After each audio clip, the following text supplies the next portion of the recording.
I want to take up with where we left off yesterday about phonons and the role that they play in the electrical conduction. Phonons play a critical role both in terms of electrical conduction as well as thermal conduction. But I will not go into the details of how phonons are involved in thermal conduction because that's not the essence of our course. But I'll probably just look a little more at phonons and then how they influence the conduction process. We looked at it very briefly long time back when we said that one of the primary scattering mechanisms at higher temperatures is phonons, and that's the reason why we are going through this sort of description of phonons and trying to build up a better idea of how phonons really play a role in the scattering process. Up to yesterday, what I talked about was that due to quantization, we get discrete levels that are spaced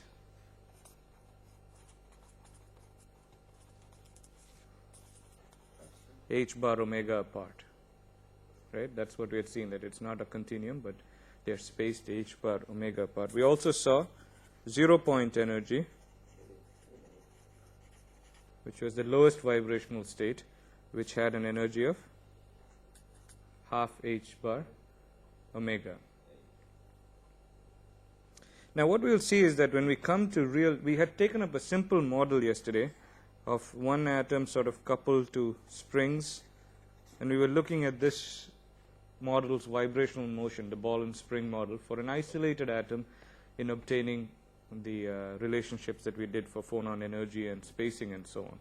But in reality, when we look at real solids, they do not sort of vibrate in isolation. It's not like one atom does its own vibration and another one does its own vibration.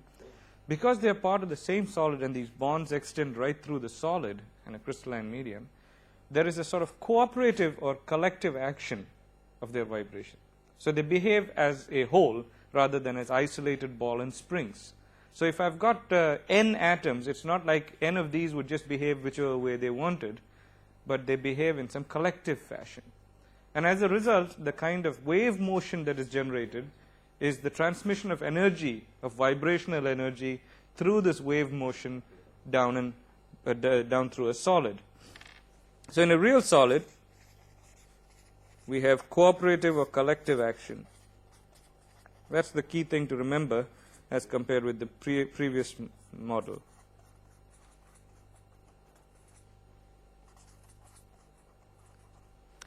So what we'll do here is to set up a one-dimensional linear chain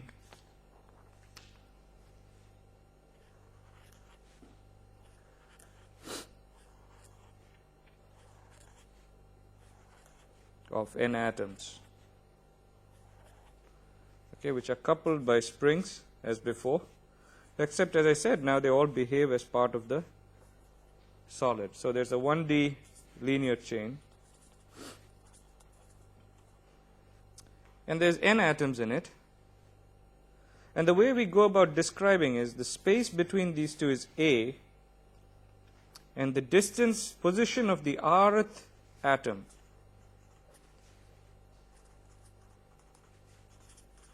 is given by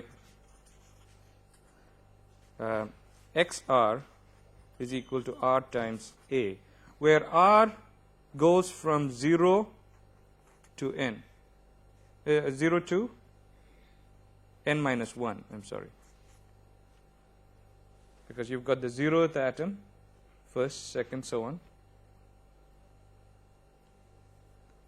So the third atom, for example, will be this one here by that notation. So x3 is simply 3 times A, 1A, 2A, 3A. You get the notation, right? This is the third atom using the notation r is equal to 0, 1, 2. So the third atom position with respect to our starting point is 3A. So this is the kind of notation that we are using to describe the behavior. Now, this is going to transmit the energy. If we start exciting it from one end, it can happen in two ways, as I mentioned briefly yesterday. One is that these may sort of compress and expand along this length. So the vibration of the atoms is along the direction of motion of the wave propagation. And the other one is where the atoms will vibrate perpendicular and yet the wave is moving down in this direction. So these are the two cases that we will consider. I'll try to draw them carefully. The first one is called a longitudinal wave. Again, this is something of familiarity from earlier physics for you all, which abbreviated we will simply refer to as the L wave.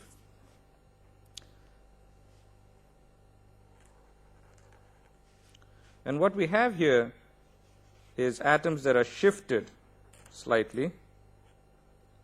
I'll draw their original position next to them.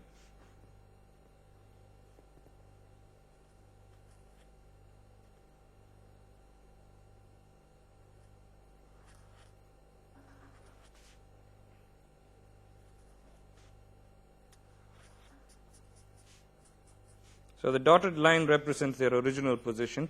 They've all been shifted this way, and correspondingly in the opposite direction you have a similar behavior.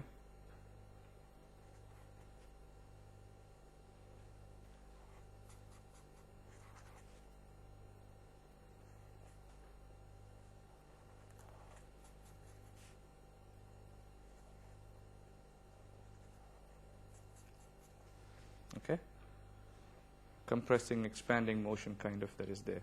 And they have shifted by a distance u subscript r. Let me write that bigger, u subscript r.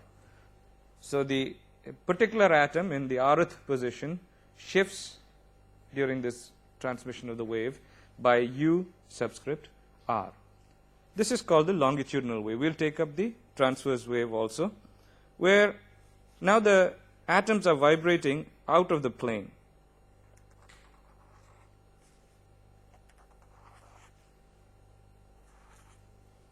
So they've shifted from their original position.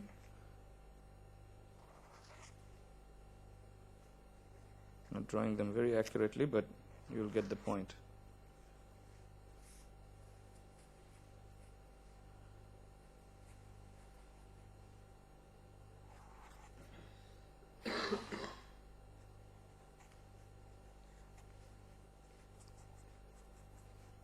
So now the direction of vibration is perpendicular. We are moving in this direction, and the wave is propagating in this direction. This is referred to as a transverse wave.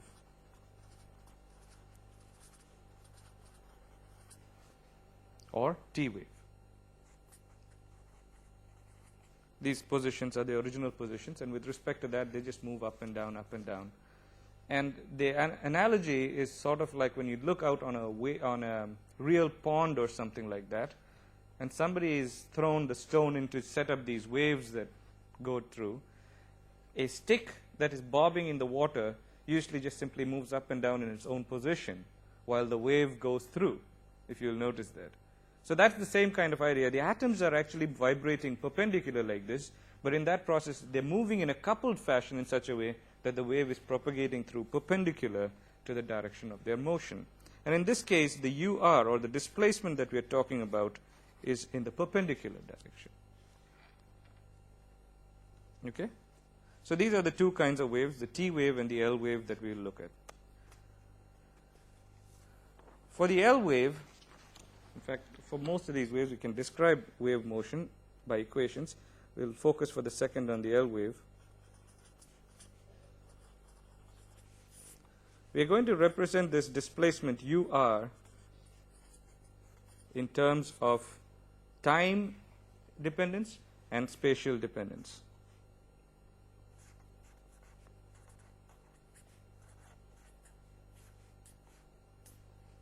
And we have UR is equal to A exponential j in brackets k times xr minus omega t, where k is the wave vector, omega is the frequency, x obviously is the position as we described earlier, u being the displacement, and a is the amplitude.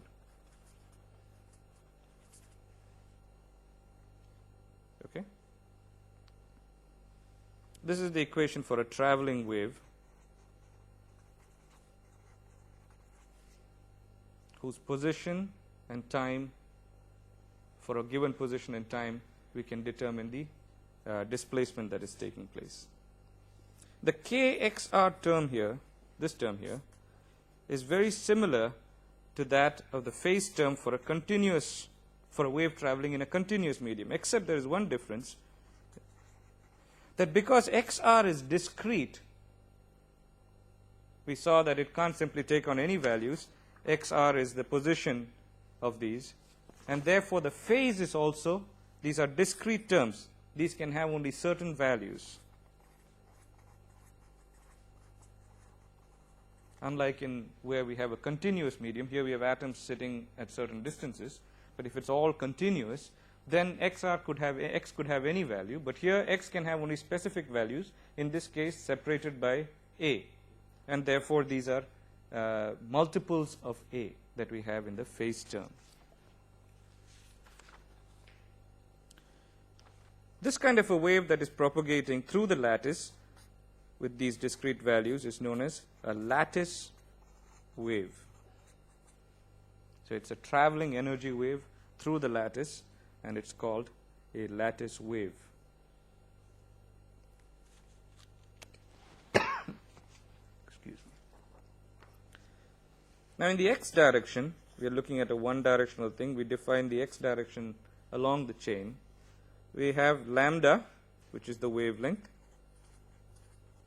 That's a capital lambda.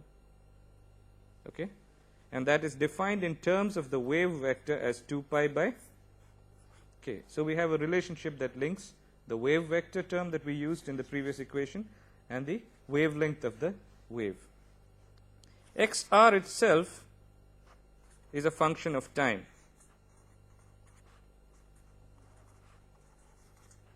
Or I should say ur. Sorry. ur is a function of time. Any particular displacement simply repeats itself after a period of time because the wave is a periodic function. So if it occupied ur had a certain value at a certain instant, after a certain period of time, the time period of the wave, it will again have that position and then again goes back and forth. So ur is periodic as 2 pi by omega. Every 2 pi by omega intervals, it comes back to its same position repeatedly, the particular atom that we have. Now also remember, the wave propagating in this direction in a solid, we could have a wave propagating in the opposite direction too, setting up what is known as a standing wave. So this is what we usually find in these solids. The confinement to the solid means that wave in one direction and the wave in the opposite direction sets up standing waves. Now we are coming back to our sort of old string confined between two ends and the kind of vibrational states that would be set up. We know the nodes and things like that. So that's where I'm headed to, so that you can keep in mind what is happening. The energy of this wave also is similarly confined like the simple model of the one atom with a spring confined with a spring that we had looked at, and is again given by our h bar omega. I'm just putting phonon there because, as we'll see, each quanta, as we have mentioned also, is called a phonon. So the energy that is transmitted is h bar omega or h nu. The momentum of such a wave is given by h bar k.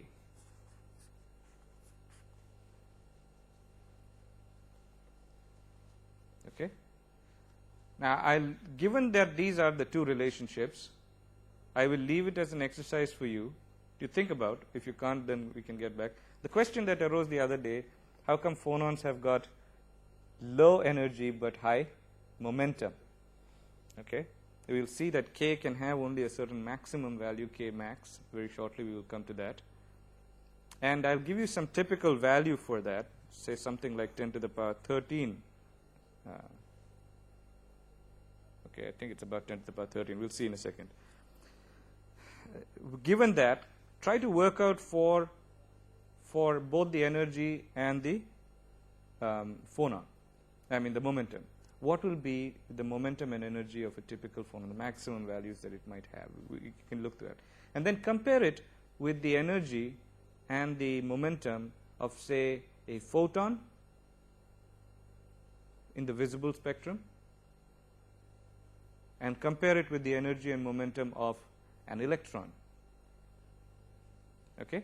So we can make a comparison of numbers that way and see how they compare. Why we say that the phonon has got high momentum, but I mean, when we interact with the phonon, there is a very large change in momentum, but very small changes in energy. The phonon momentum that we are talking about is the apparent momentum, as if it has this momentum. It's a wave. And so when we say the phonon has a momentum, what we are meaning is that when something interacts with the phonon behaves, say an electron or another phonon interacts with it, the phonon behaves as if it possesses a momentum given by h bar k. That's what we are meaning when we say that the phonon has a momentum of h bar k.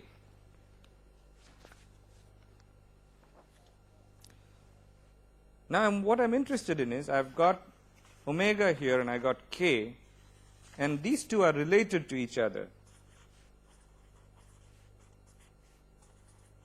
by what is known as the dispersion relation.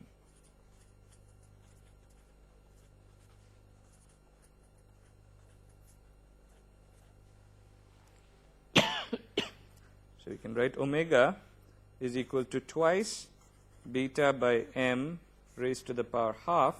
Beta was you recollect? Spring constant, right? In the simplest model, we had said that it is attached by a spring with a spring constant of beta.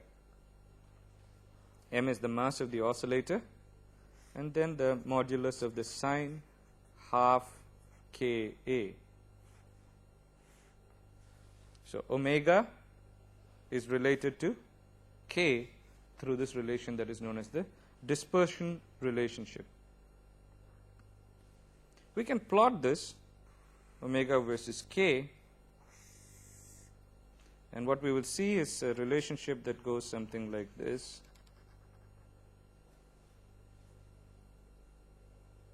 I'll try to do justice to the idea. I have not done it. It's supposed to be symmetrical. Doesn't look very, but it's supposed to be symmetrical around that 0 point there. And I label these terms omega max, that's the 0, we got positive K, and then we also have negative K. As you can see, because it's a function of sine, and we've only taken the modulus of it, so that's why we're in the positive segment. It's a function that repeats itself through minus pi by a and plus pi by a.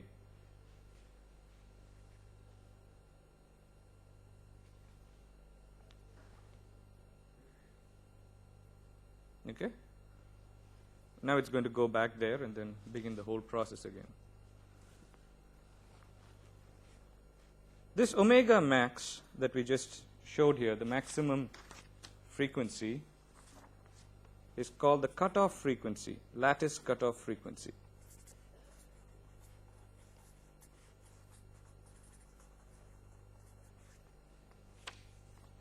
And we can immediately see what value it could have. What would be the value of omega max if you look at this equation? Exactly. This term is 1, that would leave. This is twice under root beta by m. So omega max will have a value of, we'll see this term again later, omega max, in a short while. Now this dispersion relationship is true for both L waves and T waves. Both the longitudinal waves and transverse waves have such a relationship, except that the exact nature of the curve is rather different for the L wave and the T wave. Okay? But they can both be described in terms of dispersion relationships like this.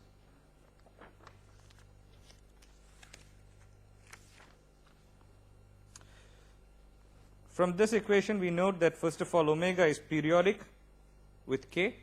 as k repeats, because we have only certain discrete values over here as multiples of a, we have omega repeating. So omega is periodic in a with a period of 2 pi by a.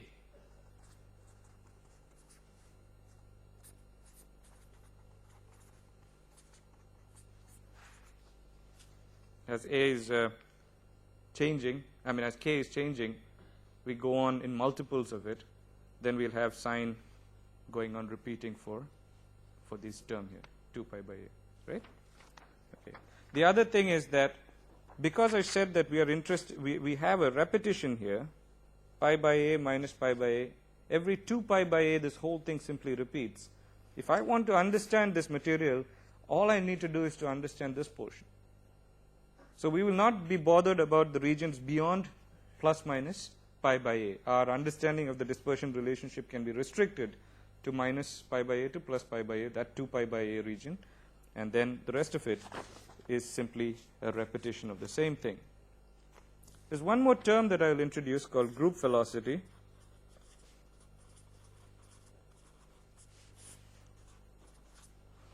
And in this context, it is the velocity at which the energy is being transferred along these waves.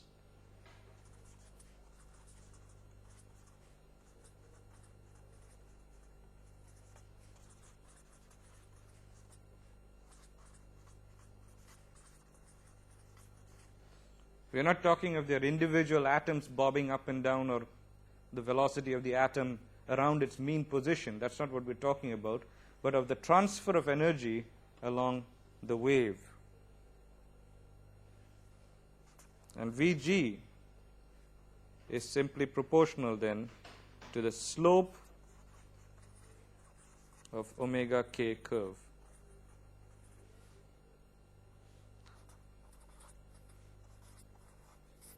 Loosely, Vg is equal to d omega by dk, and we have a relationship linking omega and k, the dispersion relationship, which if we differentiate will give us, then the cosine term will come there.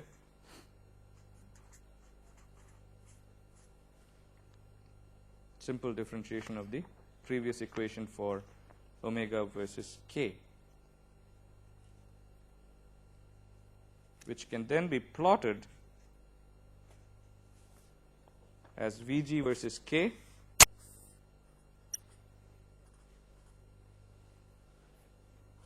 and what we will have is, if we look at this term for k is equal to 0, what do we have? So this term here, that will be the max. So we have for k is equal to 0 some maximum velocity, and then as we go, when we get to pi by a, what happens? So this will be the shape of the curve. And this is my Vg max. The maximum velocity that we'll be having is at k is equal to 0.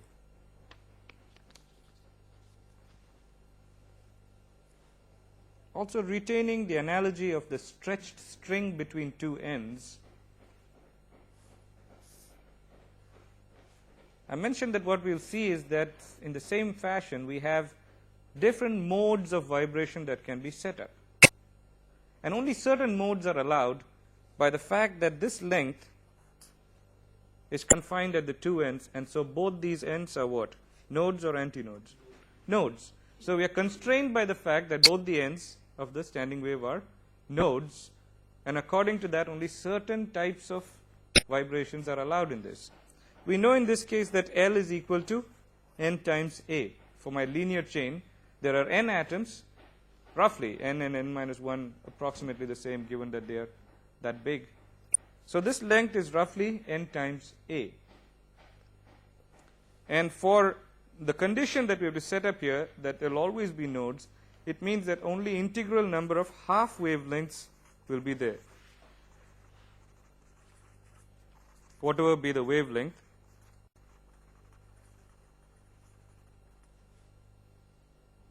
some lambda by, some integer times lambda by 2. So when we use that condition, we can write then that L is equal to NA is equal to q lambda by 2. Okay? Where q is equal to some integer 1, 2, 3, and so on. We have only some modes that are allowed, some certain lattice modes that are allowed. And for 1, then you'll have, the whole string is like that, and the pictures for the others. Then you have this, and so on. For 1, 2, 3, like that, we can have diagrams.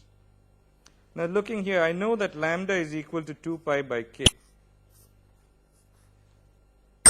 So I can substitute for that and get L is equal to q 2 pi by k, and the 2 term there. Right? I've just made a substitution for lambda in terms of k here. And then when we rearrange this in terms of k, what will we get? This is still equal to NA. So relating this portion here, what will we get then? Rearrange for k. K is equal to q pi by NA.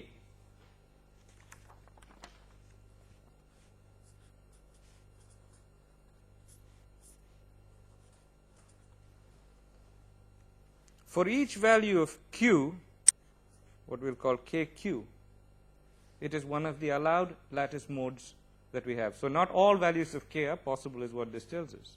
Only certain integral values are there. Something which we had mentioned earlier, but now we've put that into more concrete form. And always the energy is decreasing or increasing for these modes in multiples of h bar omega as before. What is q max? What will be the maximum value that k can have? Let's start with kq max.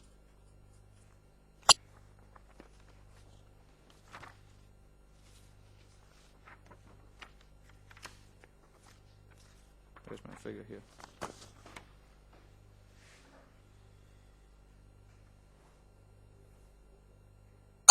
From this figure, remembering that we are confining ourselves to this region here, that's all. What's the maximum value in k? Pi by a, right? So kq max is equal to pi by a. Now you compare these two equations together. I know that kq max is equal to pi by a, and therefore what will q max be? You're comparing these two equations. Q can have a certain value. When it reaches that value, that is the maximum that k can have. And what will be that value of q max? Q max is equal to n. Very good. So what we are looking at is that the maximum number, q, remember, is a number. The maximum number of the allowed permitted modes is equal to n. And what was n to start with? The number of atoms that we had set, approximately the number of atoms. So as n becomes very large, q is also accordingly increasing. So the number of modes that are allowed in the solid is increasing with the number of atoms that are there in the solid. Also going back here, if q is large, because n is large, what can we say about lambda for those cases?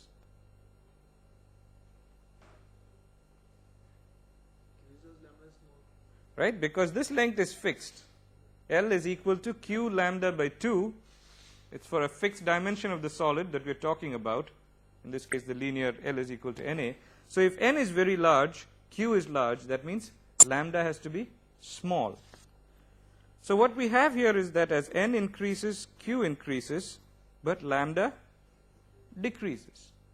And this has implications. That means what we're saying is we're having very closely spaced levels, large number of levels, just like we had for the electrons that we're talking about, where we talked in terms of conduction band and valence band. Closely spaced levels that are separated by very small values of energy. So instead of talking of discrete levels, it's almost become now like an energy band, like how we had talked, for the electrons in the conduction band and valence band. And so we have vibrational energy band, almost like a band because you're so closely spaced as we increase the number of atoms in the solid. This so far our discussion has limited ourselves. We've limited ourselves in this discussion to the one-dimensional case. We can look at a brief extension into 3D, where now the length in each direction is given by Lx, Ly, and Lz. The number of atoms along each axis is Nx, Ny, and Nz. And we will then have three such equations for each of the directions as we obtained just now. Qx pi by Lx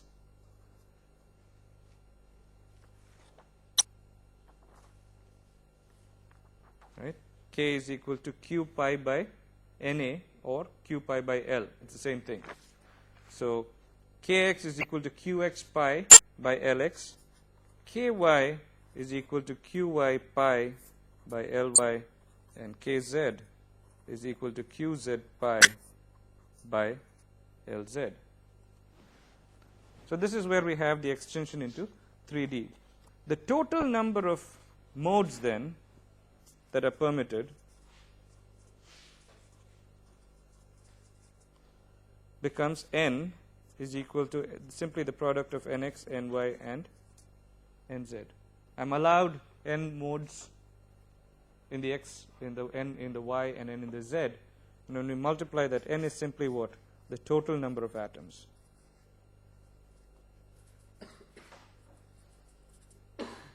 Okay? I can set up vibrations independently in x, y, and z. So when I set it up in x, I can have n modes. When I set it up in y, I can have n modes.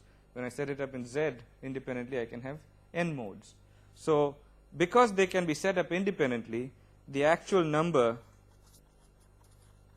of independent modes that can be set up is given by 3n. Okay? These are the allowed modes in the lattice of a three-dimensional solid.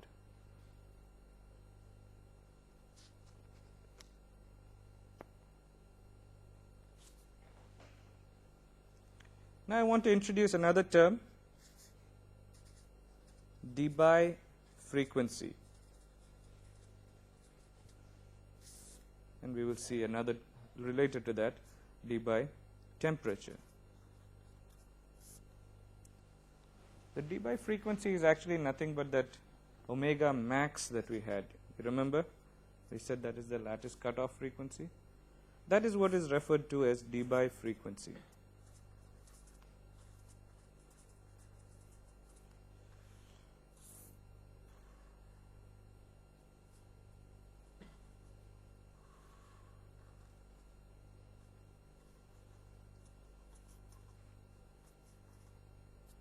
This portion here. Okay? And this maximum frequency then corresponds to an energy max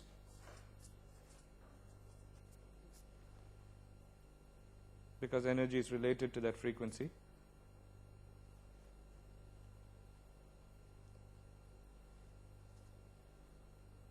We can relate this to some kind of a thermal temperature, T, by equating h bar omega max to kT. If we want an equivalent temperature for this energy, we relate that to kT and we solve for T. I will put the subscript D here because it is referring to a specific value of omega, but in general h bar omega is equal to kT, h bar omega max is equal to kT subscript D, where T subscript D is called the Debye temperature.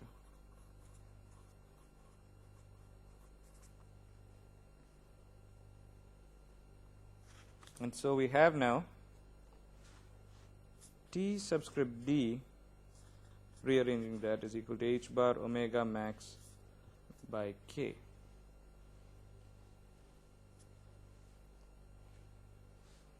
It is also possible to show that omega max is approximately V 6 pi squared Na by volume 1/3. This V is the mean velocity of the L and T waves in the solid.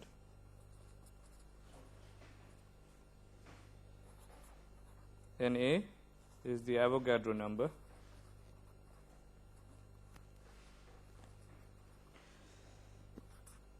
Capital V, excuse me, is the volume of the crystal.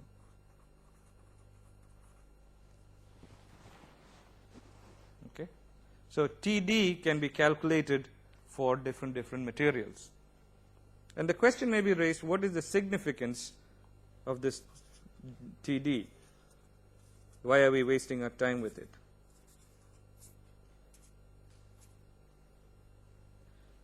TD physically represents the temperature above which all the possible modes that we have seen, all possible modes, are being executed by the lattice.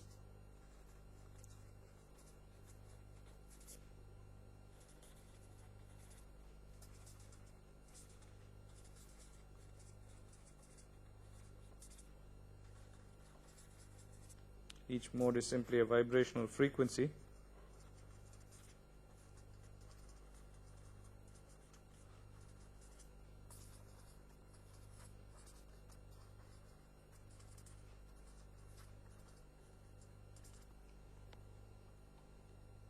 Okay, it's a minimum temperature. Above that, all these modes, allowed modes, are in the excited state. They have been excited and they are there, available there. Another way of looking at it is that when we are at some very low temperatures, starting from near 0 Kelvin, okay, we start at some temperature near 0 Kelvin and we increase the temperature. As we increase the temperature, more phonons are created. So we're talking of very low temperatures here. And as we increase the temperature, more phonons are created. These phonons increase in number with respect to energy as T cubed in this temperature regime. Okay? So as T is increased, the number of phonons is rapidly increasing. Also, higher frequencies are excited. As we give more and more energy, higher and higher frequencies get excited. And the phonon energy, E subscript pH, is increasing at this point as a function of T. So the number of phonons is increasing as T cubed. The individual phonon energy is increasing as T, and therefore the internal vibrational energy is increasing as T to the power 4. You got a T term here and a T cube term there. So the numbers and the total energy and the individual energies are increasing with different temperature dependencies, and we'll have the overall internal vibrational energy increasing as T to the power 4. Now we come to some point in temperature that is greater than TD. We've passed through this Debye temperature, and now we are going higher than TD. Even in this case, more phonons are created, so the number of phonons still increases, except that it increases slower, and the number is now proportional to only T.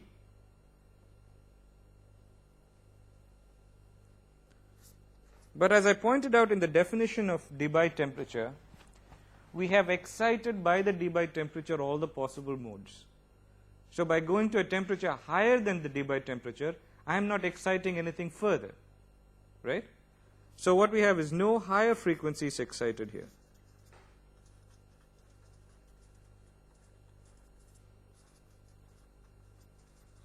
All right? In other words, because the frequency has reached the maximum, omega max, my energy of the phonon has also become constant. There is no temperature dependence now.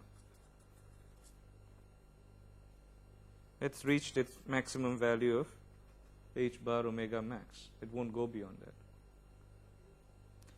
So in the range above Td, as the temperature increases, we still have an increase in the internal vibrational energy, except that now it is increasing only as T, because this term has become constant with temperature, but the number of phonons that are being created is increasing, but much more slowly.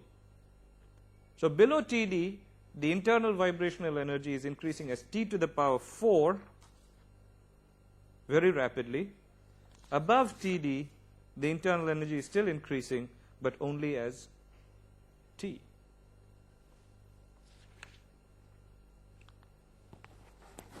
Okay? We'll make use of these ideas in a couple of minutes. Now I bring us sort of to the heart of this topic, namely electrical conduction and phonons.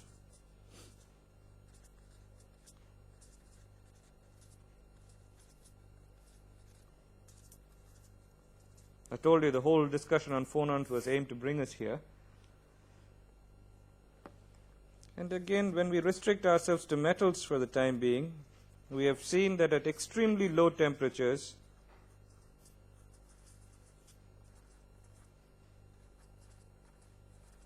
the primary scattering mechanism is what? We saw this earlier. It's been a while, but hopefully you can remember. What is the primary scattering mechanism at extremely low temperatures? Do you recollect?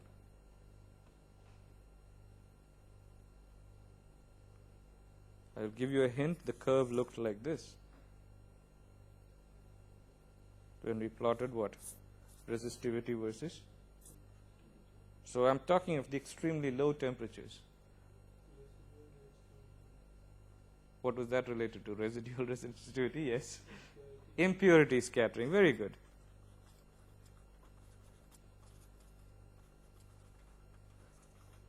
And in the higher temperature range, it was primarily phonon scattering. So this is the two main scattering mechanisms that we have. And we are looking not so much at this range where it is restricted by impurity scattering, but we are looking at temperatures above which impurity scattering is not very dominant. We also saw that the electrical conductivity is related to electrons near EF. If you recollect, we said that only those electrons that are very close to the Fermi level actually participate in the conduction process. And the velocity of these electrons near EF is given by 2, simply relating half mv squared is equal to EF. We get this relationship. And the momentum of such electrons is given by me vf. So these are the electrons possessing this energy and this velocity and this momentum that are near the Fermi level that are participating in the conduction process. Again, looking at conduction and resistance and all that, we had seen that sigma is proportional to tau. What was tau? Scattering time, or mean free time, where between scattering events. Collision time, I think that is the other word that is used. What is the underlying assumption here when we say that tau, which is the time between two scattering events, sigma is proportional to tau? What are we making sort of an unspoken assumption here? Well, I'm telling you that only one collision occurs in the time tau, but what does it, when we say that sigma is proportional to tau, what we are implying is that that one collision is sufficient to randomize its momentum. If you remember, we went like this kind of a picture, do you remember? Gain in velocity, momentum, and then it comes back. Well, what if it doesn't come back to 0? Right? Every collision needn't bring it back to its original momentum. It doesn't flip the momentum completely, partially. So I could actually have a net gain. So what we're talking of here is an assumption that every single collision has got enough energy to completely randomize the momentum of the moving electron. And that may not be true, is the point I'm trying to make here. So what we do is to introduce n is the number of collisions required to completely randomize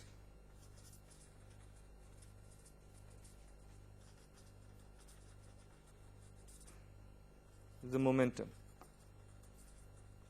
or flip its momentum.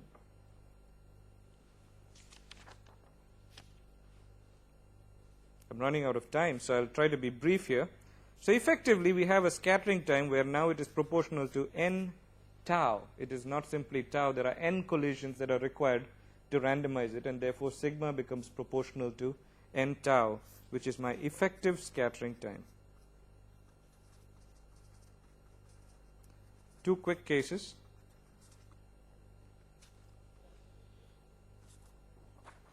When t is greater than td, all right, we are still looking at sigma proportional to n tau. N is going to be what? That means above td, the phonons have got enough energy that a single phonon collision is sufficient to completely randomize it. So what is n then?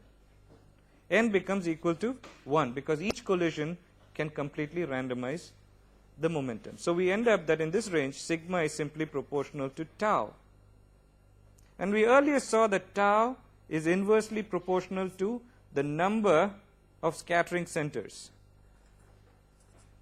You may not recollect this now, but we had drawn the scattering cross-section velocity and all that. If you go back and look in your notes, it was tau is actually equal to 1 by SU ns. So tau is inversely proportional to ns. So we can write this here, since the scattering mechanism is phonons, then we can write that it's proportional to tau. We can rewrite that as proportional to 1 by number of phonons. And if you will remember then that the number of phonons in this range increases as what? With respect to temperature? The number of phonons is increasing as T. So therefore we will write that conductivity is proportional to 1 by T in this temperature range. Okay?